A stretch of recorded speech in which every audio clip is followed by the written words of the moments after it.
하나님 말씀을 보겠습니다. 구약성경 여호수아 2장 1절에서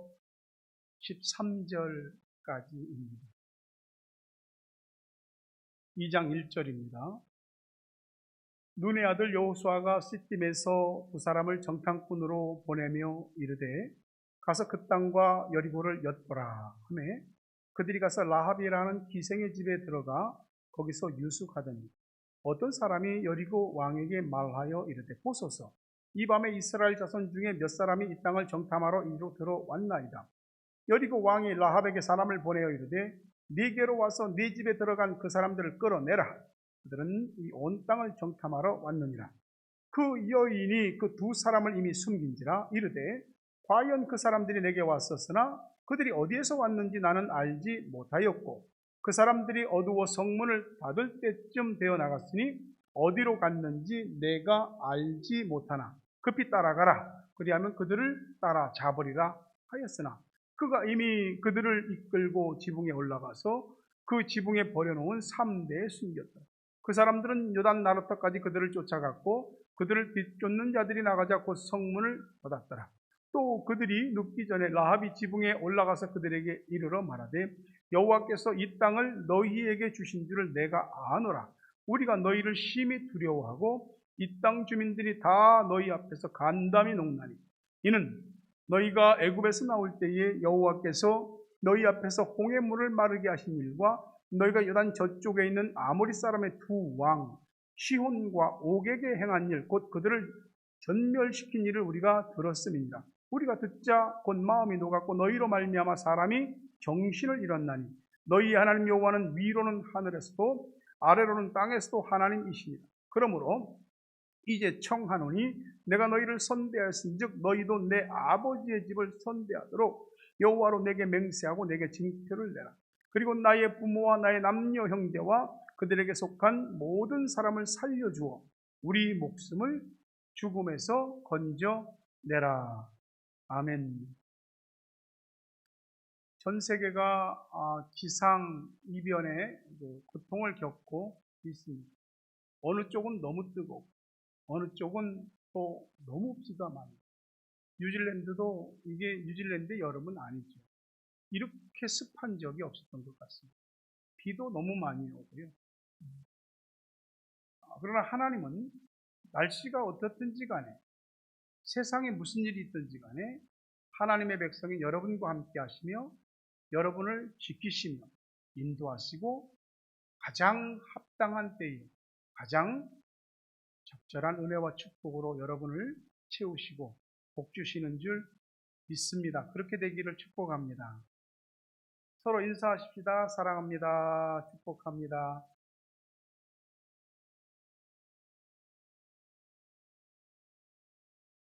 같이 오늘 설교 말씀의 핵심 단 한 구절을 읽어봅시다. 시작.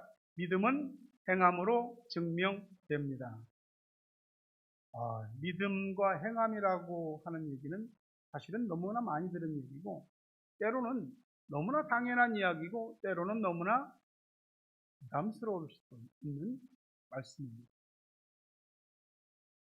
마틴 루터가 1517년 종교개혁을 일으키기 전까지 이제 부교는 이 믿음으로 구원을 받느냐 행함으로 의롭다함을 받는 구원을 받느냐는 이 문제에 있어서 중간적인 입장을 취했습니다. 하나님이 믿음을 주신다. 구원을 주신다. 근데 우리는 믿음으로 그걸 받는다. 그러기 위해서는 우리의 행함이 필요하다. 마틴 루터가 성경을 보니까 오직 의인은 믿음으로 말미암아 살리라. 그러니까 믿음으로 구원받는다. 이것이 항상 이렇게 대립이 되어 있습니다. 부교와 신교 사이에. 물론 우리 개신교 안에도 오직 믿음으로 구원받는다와 또 사람이 믿음 50%, 행함 50% 이렇게 해서 구원받는다라고 이렇게 말하는 것도 있습니다. 어찌됐든 중요한 것 한 가지는 믿음은 믿음 따로, 행함은 행함 따로 그렇게 갈 수가 없다는 거죠. 우리에게 믿음이 있다면은 그 믿음은 우리에게 반드시 뭔가를 요구합니다. 아니, 뭔가를 하게 합니다. 그 믿음이 우리를 가만히 있게 만들지 않거든요. 여호수아의 인도하에 이스라엘 백성들은 가나안 땅을 눈앞에 두고 있습니다. 요단강만 건너면 바로 여리고성이고, 그리고 여리고성을 무너뜨리고 들어가면 가나안 땅을 정복하는 겁니다.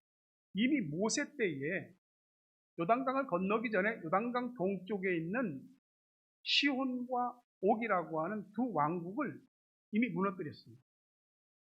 하지만 하나님께서 약속하신 땅은 그 땅이 아니고 가나안 본토입니다. 본토까지 들어가야죠. 그 본토에 들어가기 위해서 여호수아가 정탐꾼 둘을 여리고로 들여보냅니다. 하나님이 다 들어가라고 한 거니까 그냥 가면 되는 거 아닌가? 사람이 할 일이 뭐 있어? 하지만 그 믿음을 가지고 그 땅이 어떻게 생겼는지 정탐해야 되는 것입니다. 모세 때는 아름답고 참으로 젖과 꿀이 흐르는 땅이라고 하는 증거를 가져왔잖아요. 포도송이 하나를 두 사람이 꿰고 왔으니까. 여호수아 때는 그 땅을 정탐하는 것입니다. 근데 이 정탐꾼들이 사실은 간첩이잖아요. 여리고의 입장으로 보면. 들어갔는데 라합의 집에 머물렀습니다. 라합의 집이라고 하는 것이 일반 집이 아니고 아마 성경을 통해서 볼 때 여기서 술도 팔고, 우리가 성경에 기생 라합이라고 그러는데 이 기생이라고 하는 말에 대해서 prostitute, 정확히는 매춘입니다. 그러니까 술도 팔고 거기서 자신의 매춘행위도 했던 거예요. 그 라합이 있는 곳으로 들어갔어요. 근데 라합이 이 사람들이 이스라엘 사람들이라는 것을 알았어요. 그리고 놀랍게도 그들을 영접합니다. 그리고 여리고의 군사들이 추격해 올 때 숨겨주고 무사히 탈출할 수 있도록 도와줍니다. 라합이 자기 나라의 이런 반역, 적대적 행위를 하면서까지 그렇게 했던 이유는 그가 하나님에 대한 소문을 듣고, 라합의 가진 믿음은 너무나 작습니다. 누가 와서 막 불같은 메시지를 전하고, 누가 막 그냥 엄청난 기적을 보여주고, 그래서 믿음이 생긴 게 아니고 그냥 들은 믿음입니다. 소문으로, 풍문으로 들려오는 소리를 듣고 믿음을 갖게 되었습니다. 믿음이 큰 믿음도 있고 작은 믿음도 있겠죠. 그러나 중요한 것은 크든 작든 진짜 믿음이면 그 믿음은 살아다, 움직인다, 행동한다는 거죠. 우리가 하나님이 주신 은혜로 재주, 선천적이든 후천적이든 재주, 재능, 지식, 경험, 능력, 어떤 소유, 많은 것들이 우리들에게 주어졌습니다. 우리 그것 가지고 하나님 일을 하는 거거든요. 그럼 진짜 하나님의 일을 하는 건 뭐냐? 진짜 우리의 지식이나 재능이나 재주나 어떤 능력이나 소유 그 자체가 하나님의 일을 하냐? 아니요. 믿음이 그것을 하나님이 기뻐하는 일을 위해서 쓰게 합니다. 세례를 받았건 세례를 받지 않았건, 교회를 오래 다니고 수십 년을 예수를 믿었던, 이제 막 예수를 믿었던, 외국의 이민교회 와서 오래도록 교회 안에 정착해 있던, 아니면 우리 여기 타오랑과 샘물교회에 이제 온 지 얼마 안 되는 그런 교인입니다. 누구건 간에 믿음 있는 사람이 행합니다. 믿음이 일을 하고 믿음이 일을 해냅니다. 여러분이 잘 알다시피 믿음은 어디서 생기죠? 듣는 곳에서 생기잖아요. 듣는 건 어디? 말씀. 로마서 10장 17절 보니까 믿음은 들음에서 나며 들음은 그리스도의 말씀으로 말미암아 납니다. 믿음과 말씀은 가장 중요한 밀접한 관계를 가지고 있습니다. 들었기 때문에 믿음이 생기는 겁니다. 직접 들었던 간접적으로 몇 단계를 거쳐서 들었던 소문으로 들은 말씀이 믿음을 갖게 합니다. 신앙생활에 있어서 말이죠. 말씀을 듣고 깨닫고, 말씀을 듣고 도전받고, 말씀을 듣고 은혜를 받고, 이것만큼 우리 신앙 형성에 있어서 중요한 게 없습니다. 말씀이 말씀되지 않으면 그냥 말이 되더라고요. 아무런 의미도 없는 말. 한 번 듣고 잊어버릴 말이 됩니다.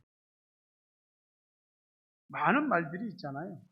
어떤 말은 우리에게 믿음을 생성시키고 자라게 하고 믿음을 강하게 하고, 어떤 말은 우리에게 믿음을 자라려고 하는 믿음마저도 억누르고 그 믿음의 싹을 자르고 믿음을 멈추게 합니다.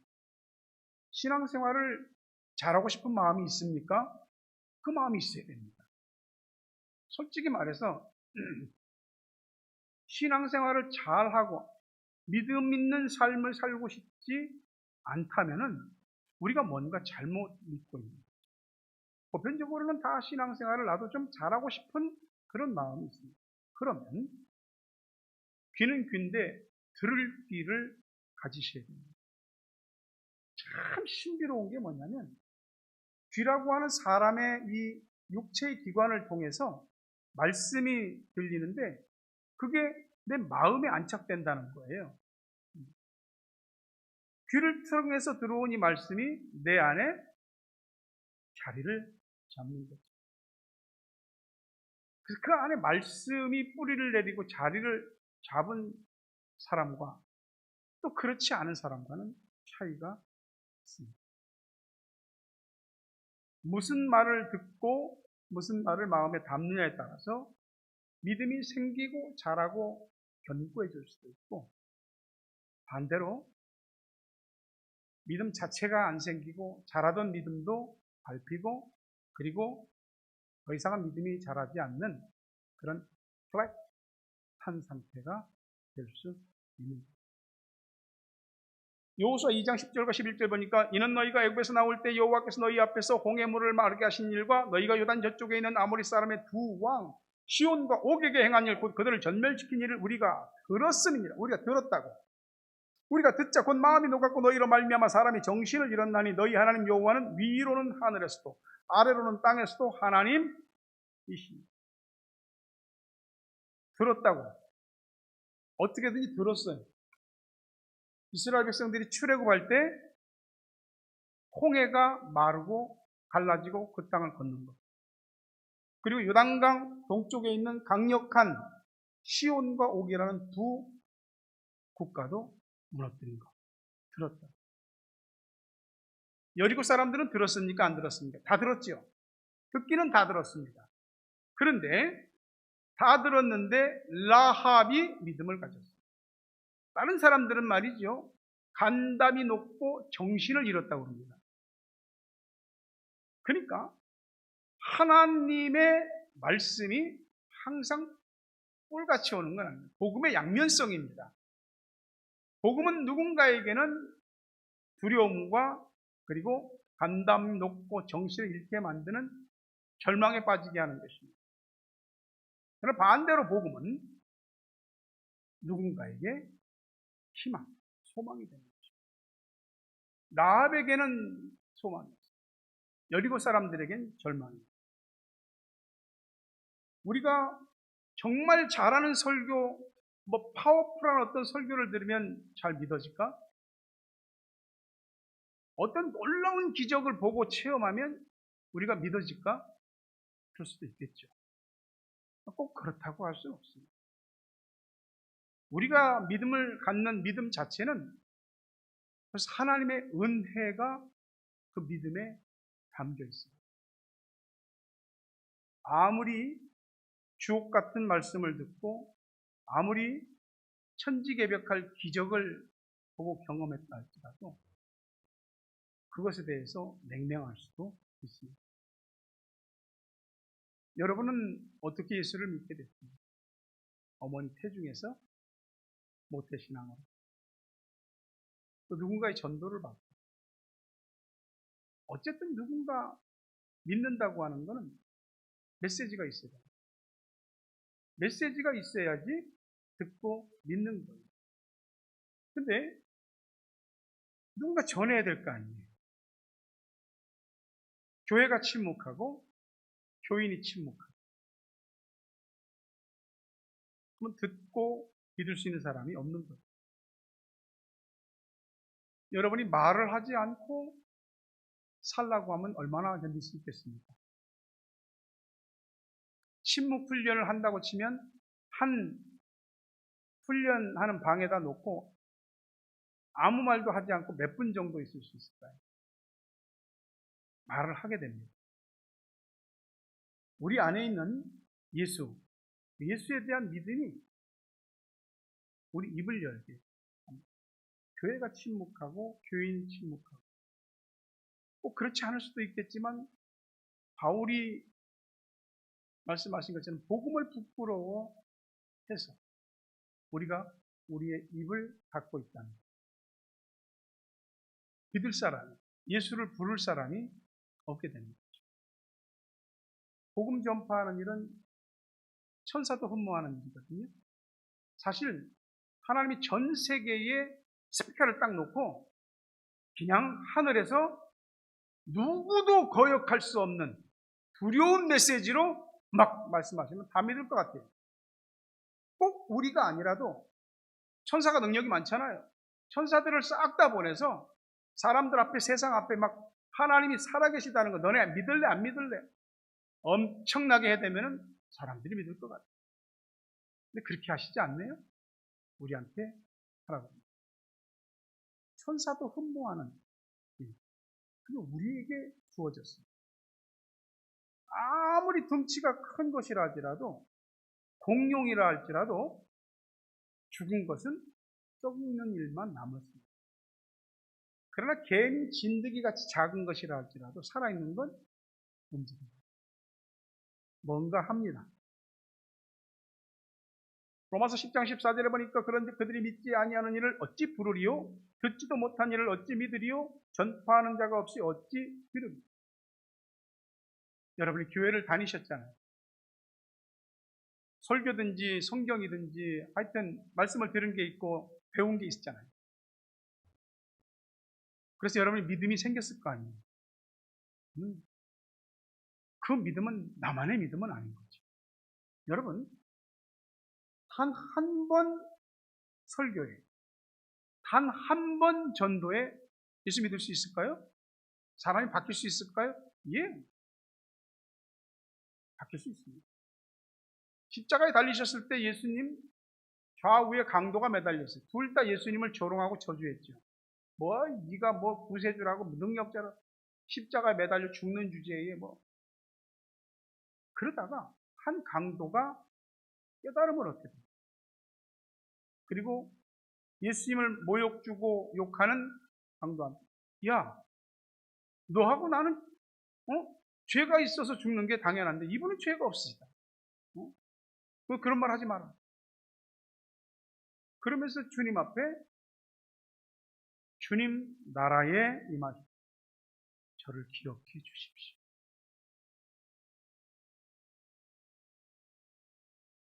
오늘 네가 나와 함께 낙원에 있어. 단 한 번 들은 말씀이라도 복음이라도 믿음이 생길 수 있습니다. 주일에 선포되는 이 말씀, 여러분들이 그 말씀만 잘 마음에 새겨도 여러분이 현실의 삶을 살아가는데 유익할 것입니다. 기도하실 때 그러잖아요. 오늘 들은 말씀 붙들고 한 주간 잘 살고 이겨내게 해달라. 그렇습니다. 그 말씀을 그 다음 주에 또 더 잘 들으면 믿음이 자랍니다. 그 다음 주에도 말씀을 계속 잘 들으면 믿음이 뿌리를 깊고 넓게 내리고 믿음이 견고한 나무처럼 자꾸 올라가게 되는 겁니다. 한 번 전 먹고 애들이 크는 거 아닙니다. 하나님의 말씀을 계속해서 그냥 그 말씀이 내게 생명의 자양분을 그리고 자라나게 하는 겁니다. 내 마음이 받아들이고 내 마음에 심은 그 말씀이 내 마음 안에서 생명의 역사를 합니다. 내가 마음 먹은 대로가 아니고 말씀이 이끌어가는 대로 우리를 움직여. 그러니까 하나님의 말씀이 귀에 들리지 않고 마음으로 받아들이지 않는 것은 다 이유가 있죠. 다 이유는 있습니다. 분명한 건 믿음이 안 생기게, 믿음이 자라지 못하게 하는 마귀의 괴계가 있다는 것입니다. 우리가 정말 피곤하고 힘들고 어떤 날은 너무나 큰 스트레스와 또 불안과 또 여러 가지 일로 집중할 수 없는 그런 날들이 있기는 있습니다. 그래서 예배에 온전히 예배가 안 드려지고 말씀에 집중이 안 될 때가 있습니다. 그럴 때 있습니다. 근데 한 주, 두 주, 한 달, 두 달, 세 달, 5달, 1년, 2년, 3년, 5년, 10년 이렇게 계속해서 안전은 있는데 하나님의 말씀이 나한테 들어오지 않는다.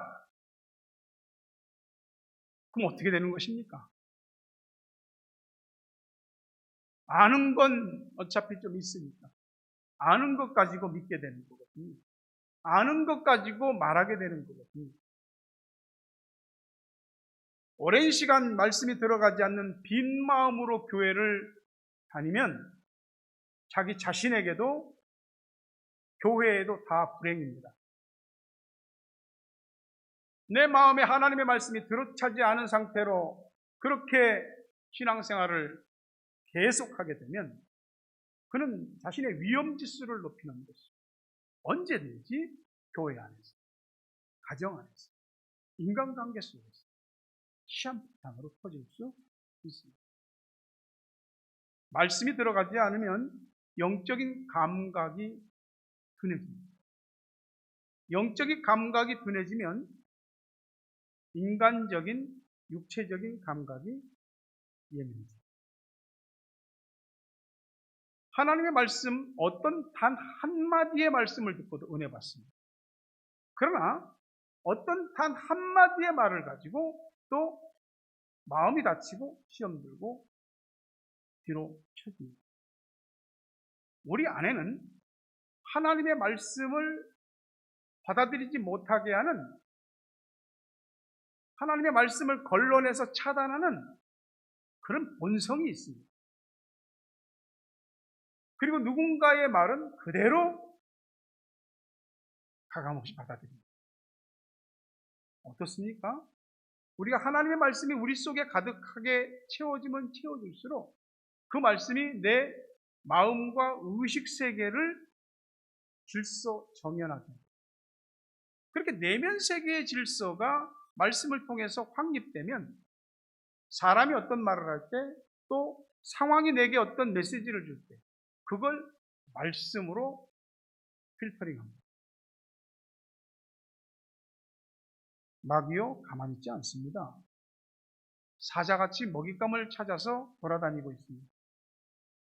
얼마나 많은 교회와 얼마나 많은 교인들이 이 마귀의 사냥감이 되는지 모릅니다. 짐승을 잡을 때 이 사냥꾼들이 덫을 놓거나 올가미를 설치하잖아요. 그게 뭐냐면 짐승이 잘 다니는 길입니다. 우리의 마음, 우리 생각, 우리 습관, 때로는 우리의 불신앙, 그게 늘 자주 다니는 길에 마귀가 덫을 놓고 올가미를 설치해 놓습니다. 하나님의 말씀을 통해서 우리가 좀 더 채워지고 무장되고 그리고 말씀으로 예민해지면 덫이 보입니다. 올가미를 피할 수 있습니다.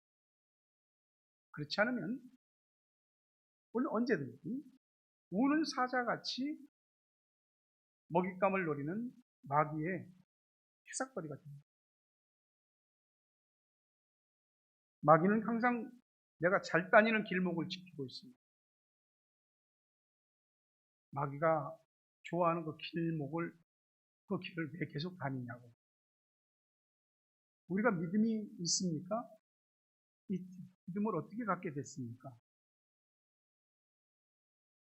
우리에게 믿음이 있다면 우리의 믿음은 우리 관념 속에 박스로 포장된 믿음이어야 그것이 맞는 것일까요? 믿음은 표현되어져야 됩니다. 믿음은 행동으로 증명되어져야 됩니다. 큰 믿음만 있나요? 작은 믿음도. 아주 오래 믿은 믿음만 믿음인가요? 이제 막 믿은 믿음도 믿음입니다. 다시 말하지만 중요한 것은 어떤 믿음이든지 간에 진짜 믿음이면 행동으로 그 믿음을 증명하는 겁니다.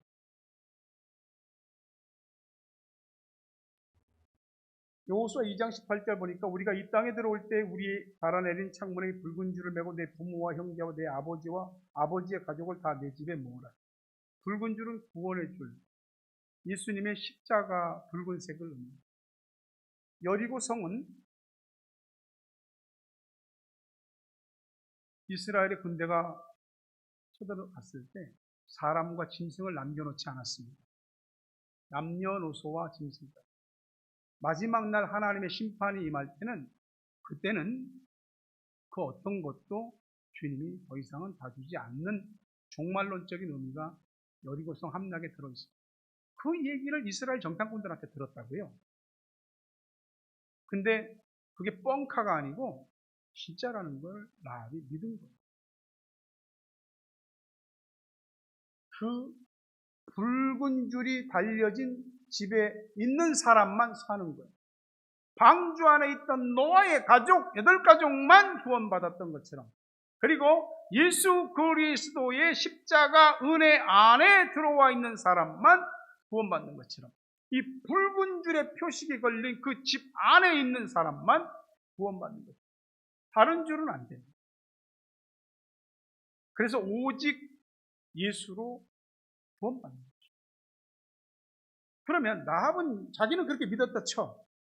가족들을 어떻게 그렇게 다 한 집에 모을 수 있었을까? 야, 너 미쳤냐? 어? 이게 지금 나라를 지금 배신하고 집안 걸리면 집안 다 도륙나. 미친 것이 미친 짓만 한다고. 그런 소리도 할 수 있지 않겠어요? 성경에는 없지만. 근데 어떻게 이 온 가족을 다 모았을까? 그것이 하나님의 은혜라고 믿습니다. 또 하나는 라합의 절박함입니다. 절박함이에요. 이 집 붉은 줄 바깥에 있으면 내 아버지든 어머니든 형제 자매든 뭐 친척이든 누구든 싹 죽는다는 것을 알고 이 안에 들어와야만 살기 때문에 그 절박함이 가족들을 이야기합니다. 그 절박함이 그들에게 와닿도록 하나님께서 신령의 은혜를 주십니다. 라합이 소문으로 들어서 생긴 믿음으로, 그 믿음으로 식구들에게 이야기하는 것입니다. 내 가족 내가 소중하게 여기는 누군가 예수 믿고 구원의 길로 인도하려면 하나님의 은혜를 간절히 사모해야 되고 절박함을 가져야 됩니다. 교회가 하나님의 뜻 위에 서서 견고하고 부흥하려면 하나님의 은혜를 사모하고 절박한 마음으로 복음을 전하고자 하는 이 부흥에 대한 갈망들이 있어요.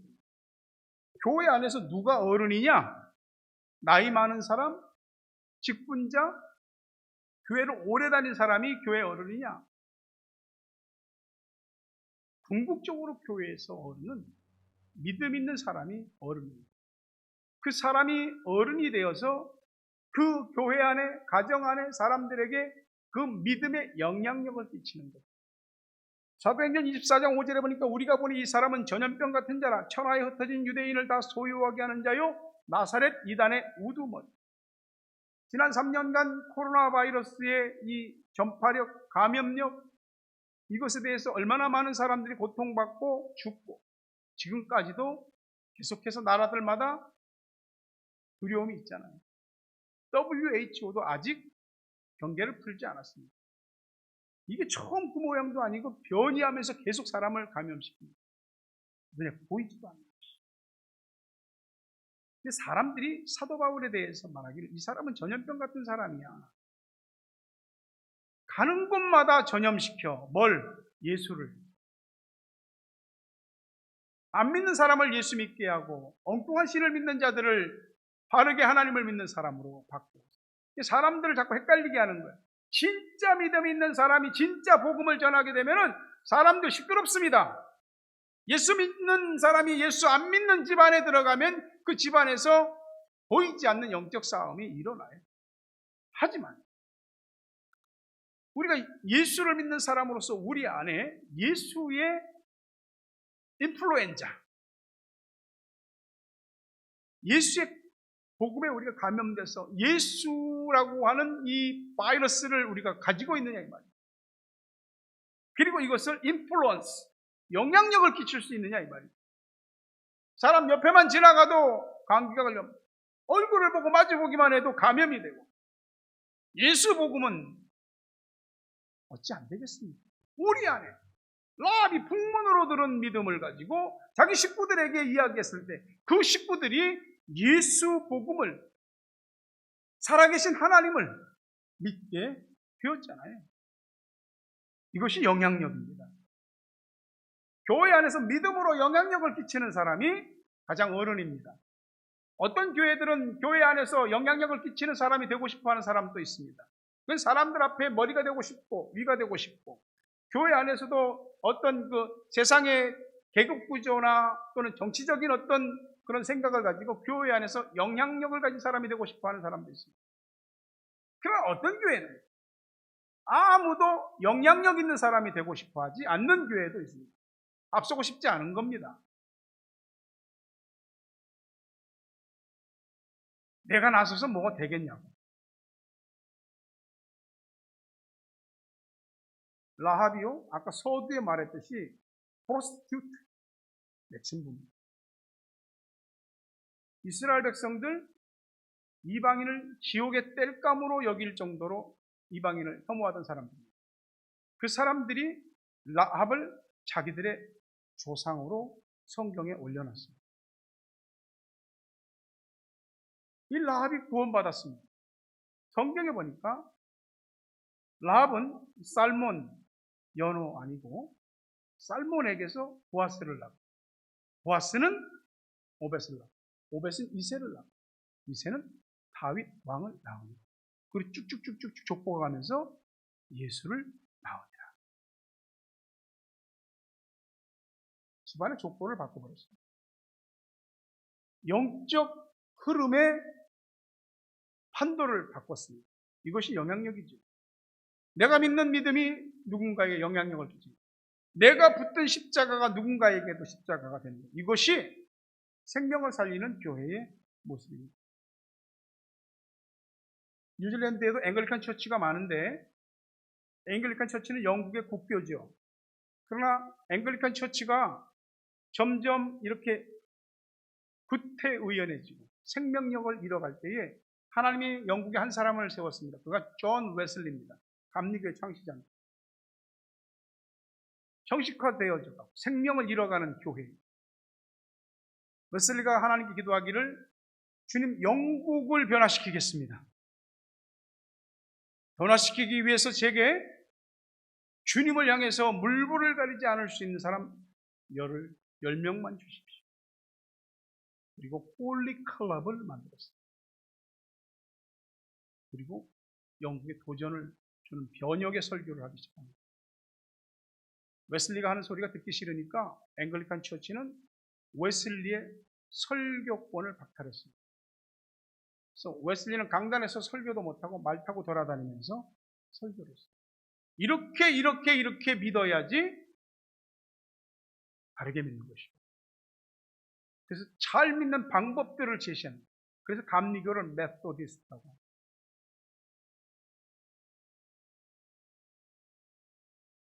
열 명만 있으면 뭐 못할 것이 없는데, 하나님의 일을 하는 최소한의 기준 10명입니다. 여러분이 라합이 되십시오. 믿음 있는 라합이 되십시오. 물러설 자리를 보지 마라.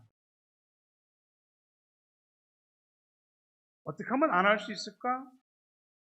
어떻게 하면 이 일을 그냥 지나갈 수 있을까? 우리에게 핑곗거리가 우리의 무덤이 되지 않아야 합니다. 가장 아름다운 향기를 품어내는 꽃이라 할지라도 그 꽃이 활짝 펴야지 꽃 향기가 나거든요. 꽃망울도 이쁘지요.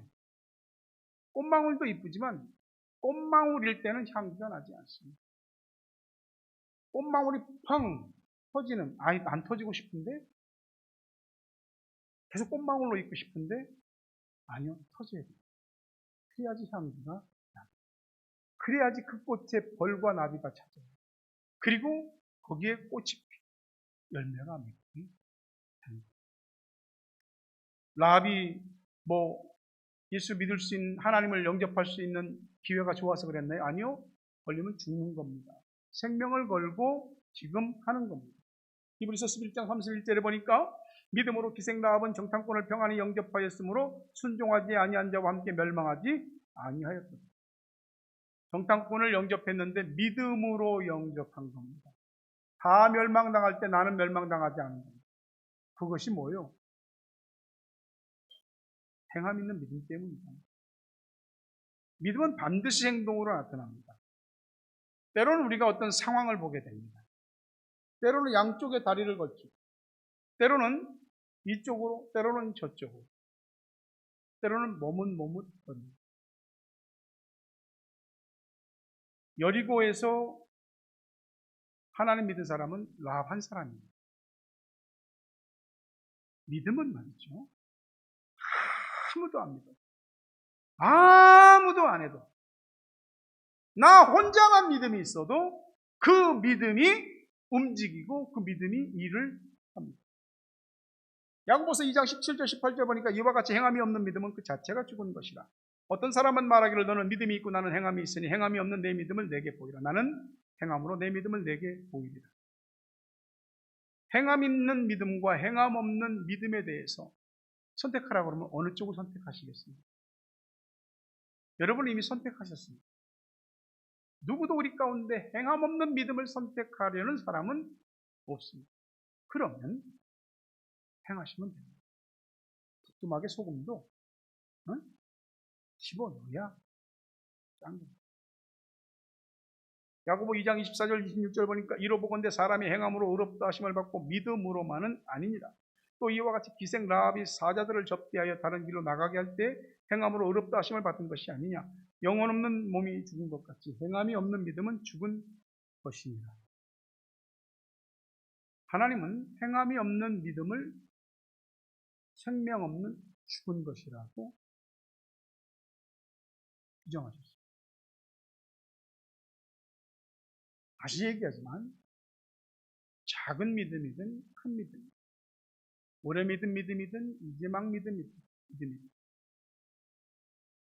그런 것이 중요한 것이 아니고 진짜 중요한 것은 내 믿음이 나를 믿음대로 행동하게 하고 있냐, 그것이 중요합니다. 여러분이 믿는 건 뭐요? 여러분이 아는 거? 경험한 거? 사람 말 듣고 아는 대로 믿고 그 믿음대로 행하는 것이 오늘 하나님 우리에게 주신 메시지입니다. 누군가를 위해서 어떤 목적을 위해서 수고해야 한다면 수고해야죠. 한 번, 두 번 수고로 다 될 것이라 생각하지 말고 태산의 수고, 태산의 수고를 그 믿음은 진짜 믿음대로 일하는 거죠. 한 번으로 되지 않습니다. 누가 하겠어? 여러분이 믿음이 있으면 여러분 믿음대로 하십시오. 혼자서라도 하십시오. 말씀을 맺으려 합니다. 하나님은 우리의 믿음을 보십니다. 그리고 교회는 여러분의 믿음을 기대하고 있습니다. 부디 여러분의 믿음과 행함이 잘 조화롭게 일치됩니다. 하나님을 기쁘시게 하는 자라는 증거를 얻으시고 여러분의 생애에 하나님과 동행하며 하나님이 주시는 복으로 가득하게 되길 주의 이름으로 축원합니다.